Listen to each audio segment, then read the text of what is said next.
2 carrot, 8 ಬಾದಾಮಿ, 8 ಗೋಡಂಬಿ, 1 glass ಹಾಲು, ಇವನ್ನೆಲ್ಲ ಕಟ್ ಮಾಡಿಕೊಂಡು ಜ್ಯೂಸ್ ಮಾಡೋದು ತೋರಿಸ್ತೀನಿ. ಇದು ಎದಕ್ಕೆ ಒಳ್ಳೇದಪ್ಪ ಅಂದರೆ ಹೆಲ್ತಿಗೆ ಒಳ್ಳೆಯದು. ಹುಡುಗ್ರಿಗೆ ಚಿಕ್ಕ ಮಕ್ಳಿಗೆ ಕೊಟ್ಟಿವಂದ್ರೆ ಮೈಂಡ್ ಶಾರ್ಪ್ ಆಗ್ತತಿ. 6 ವರ್ಷದಿಂದ ಮುದಿಯೋರ್ವರೆಗೆ, 60 ವರ್ಷದ ಮುದಿಯೋರ್ವರೆಗೆ ಯಾರಾದರೂ ತೊಗೋಬೋದು. ದೊಡ್ಡವ್ರು ತೊಗೊಂಡಿವಂದರೆ ಶಕ್ತಿ ಬರ್ತತಿ, ಮೊಣಕಾಲು ನೋವು ಎಲ್ಲ ಹೋಗುತ್ತೆ, ಬರಲ್ಲ ಮುಂದೆ. ಏನು ಚಿಕ್ಕ ಮಕ್ಕಳು ತೊಗೊಂಡಾರಂದ್ರೆ ಮೈಂಡ್ ಶಾರ್ಪ್ ಆಗುತ್ತೆ. ಊಟ ಮಾಡಲ್ಲ ಅನ್ನೋರಿಗೆ ಹೊಟ್ಟೆ ಹಸಿವು ಕೊಡುತ್ತೆ.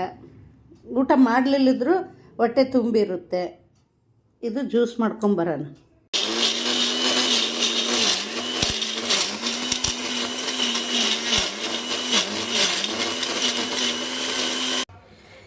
ಕ್ಯಾರೆಟು, ಬಾದಾಮಿ, ಗೋಡಂಬಿ ಅವೆಲ್ಲ ಮಿಕ್ಸಿ ಮಾಡ್ಕೊಂಡಿದ್ದೀನಿ ಈ ಥರ.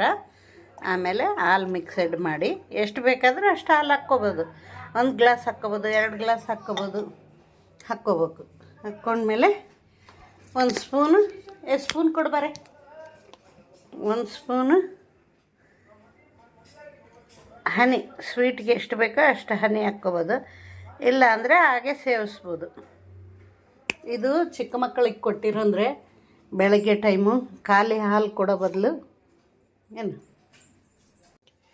ಬರೀ ಹಾಲು ಕೊಡೋ ಬದಲು ಚಿಕ್ಕ ಮಕ್ಕಳಿಗೆ ಇದು ಕೊಟ್ಟಿವಂದರೆ ಹೆಲ್ದಿ. ಏನು ಕಣ್ಣು ಚುರುಕಾಗುತ್ತೆ, ಕಣ್ಣಿಗೆ ಏನು ಪ್ರಾಬ್ಲಮ್ ಬರಲ್ಲ. ಮತ್ತು ಇದು ಏನು ಹೊಟ್ಟೆ ಹಸಿವಾಗಲ್ಲ, ಮೈಂಡ್ ಶಾರ್ಪ್ ಆಗುತ್ತೆ.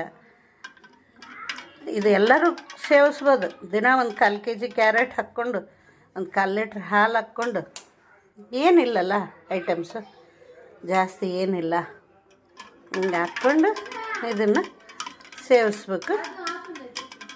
ಎಲ್ಲರಿಗೂ ಒಳ್ಳೇದು ನೋಡಿರಿ. ಕಣ್ಣಿಗೆ ಒಳ್ಳೆಯದು, ಮಕ್ಕಳಿಗಾದರೆ ಮೈಂಡ್ ಶಾರ್ಪ್ ಆಗುತ್ತೆ, ದೊಡ್ಡವ್ರಿಗಾದರೆ ಶಕ್ತಿ. ಯಾರನ್ನು ಹಿರಿಯರಿದ್ರಪ್ಪ ಅಂದರೆ ಮನೆಯಲ್ಲಿ ಊಟ ಸೇರಲ್ಲ, ಅದು ಇದು ಅಂತಾರಲ್ಲ, ನೋಡಿ ತಗೊಂಡು ಡ್ರಿಂಕ್ ಮಾಡೋದು. ಇದು ಕುಡಿದ ಮೇಲೆ ಒಂದು 2 ತಾಸು ಬಿಟ್ಟು ಟಿಫನ್ ಮಾಡೋದು. ಸಬ್ಸ್ಕ್ರೈಬ್ ಮಾಡ್ಕೊಳ್ಳಿ ನನ್ನ ಚಾನಲ್. ಲೈಕ್ ಮಾಡಿರಿ, ಸಬ್ಸ್ಕ್ರೈಬ್ ಮಾಡ್ಕೊಳ್ರಿ. ಏನಂತೀರಾ? ಚೆನ್ನಾಗಿದ್ದರೆ ಚೆನ್ನಾಗೈತೆ ಅನ್ನಿ, ಚೆನ್ನಾಗಿಲ್ಲ ಅಂದರೆ ಚೆನ್ನಾಗಿಲ್ಲ ಅನ್ನಿ. ಎಲ್ಲ ಅಡುಗೆ ರೂಮ್ ಐಟಮ್ಸೇ ನಾನು ಹಾಕೋದು. ಬೇರೆ ಏನು ಕೊಂಡ್ಕೊಂಬಂದು ಬಡವ್ರಿಗಾಗಲಿ ಇದ್ದಂಥವ್ರಿಗಾಗಲಿ ಏನು ಹೆಚ್ಚಿಗೆ ನಾನು ಇದನ್ನು ಮಾಡಲ್ಲ. ಹೆಚ್ಚಿಗೆ ಖರ್ಚಿರಲ್ಲ. ಅಡುಗೆ ಐಟಮ್ಸ್ ಏನಿರ್ತಾವೋ ಅಡುಗೆ ರೂಮಲ್ಲಿ ಅವನ್ನೇ ನಾನು ಮಾಡೋದು. ಏನಂದರೆ ತರಕಾರಿ ಮಾಡ್ಕೊಂಡು ತಿನ್ನೋ ಬದಲು ಹಿಂಗೆ ಕುಡಿಸಿದ್ರೆ ಹುಡುಗರಿಗೆ, ಮಕ್ಕಳು